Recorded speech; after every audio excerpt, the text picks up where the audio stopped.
Welcome. This is another Begin Again podcast, but this time, guess what? I'm coming to you from the front porch, which actually has a beautiful view, and of course, there's an Amazon van coming up literally in this moment. Oh, such is life. So, let's actually keep that in because that's hilarious. So, I want to do an episode right now about the phrase "no longer servants." It happens in John's Gospel, and there's a reason for it. And I just want to take you on a little journey. Who knows if this will be a short or long episode, but let's do this together, okay? So the basis for this episode is because I heard a sermon a while back that just fell completely flat for me. And it was interesting because as I sat there feeling as though the sermon did not resonate with me, I looked around and I saw a number of people nodding their heads in affirmation. And the disconnect between how much it was not resonating for me, how much it was resonating for them, was striking. And what happened is the sermon made so much of a reference to obedience and disobedience to God.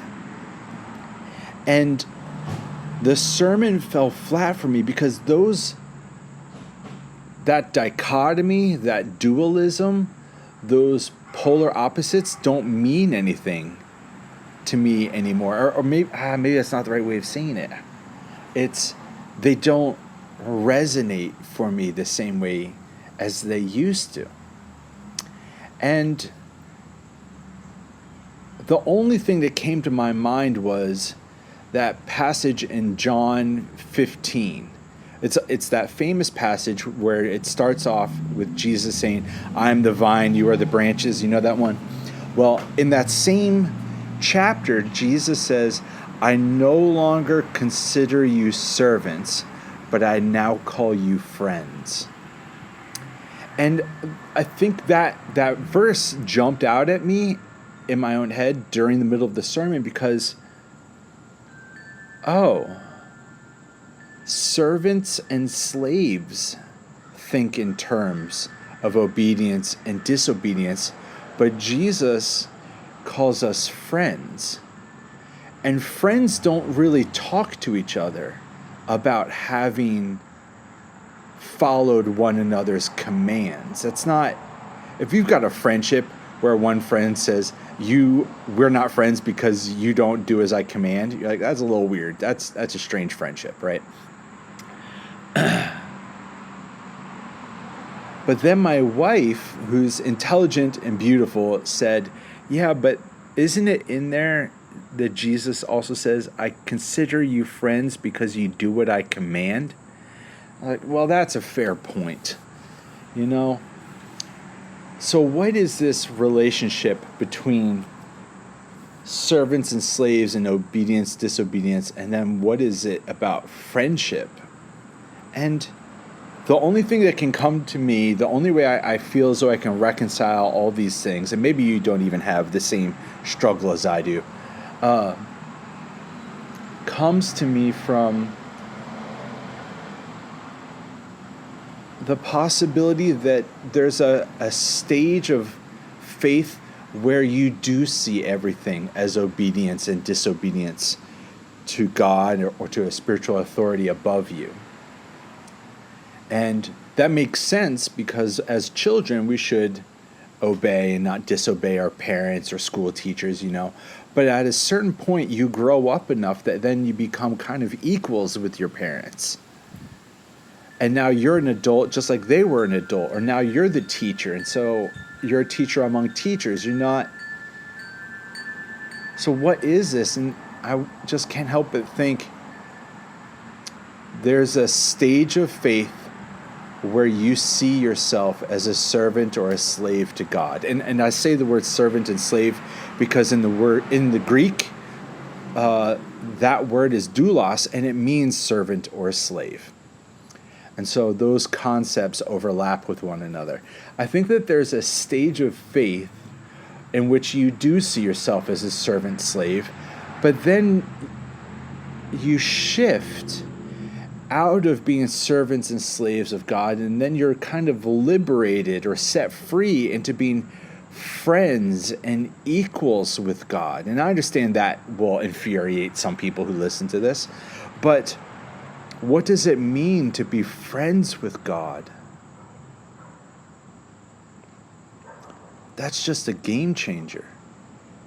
And so this passage, it's so beautiful because in John 15, Jesus says, I no longer consider you servants or friends, or servants or slaves. I consider you friends. But then, as I said, but Jesus does say, you are my friends in that you do what I command. So I had to go look it up in the Greek. So I did. And the word for command there is a Greek word, Entellomai. And that middle part, the T-E-L, the tela, the Entellomai, you can hear it right there. That's the same root word for, that's telos in Greek. And so telos means goal, end, perfection, purpose, can even mean mature. You are my friends in that you share the same goal, purpose, end, maturity, perfection as I do. And so it's interesting because, okay, hear me out. Jesus seems like he's inviting people out of a spirituality that's a servant-slave mindset of obedience and disobedience, because you don't really share the same goals as God. For you, it's the only thing that matters is doing what God tells you to do. But that's not the same thing as having the same goal as God, which is to heal, to fix, to mend, redeem, renew, rescue, salvage, be a healer in the world, help the world to grow and mature, be an encourager, be somebody who actually benefits the world. And servants or slaves, if they have to be told to be about those things, then they aren't yet friends of God.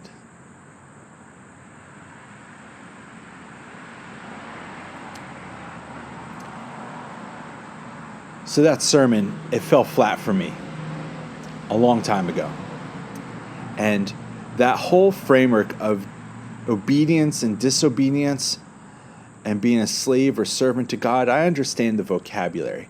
But I think that there's a beautiful nuance in that in John 15, Jesus is talking to his disciples and he treats them as equals. He treats them as friends and then says, you are my friends because I tell you what the Father tells me. And that is there's no inner circle there. It's you, the disciples are elevated to the same position as the Christ in that conversation.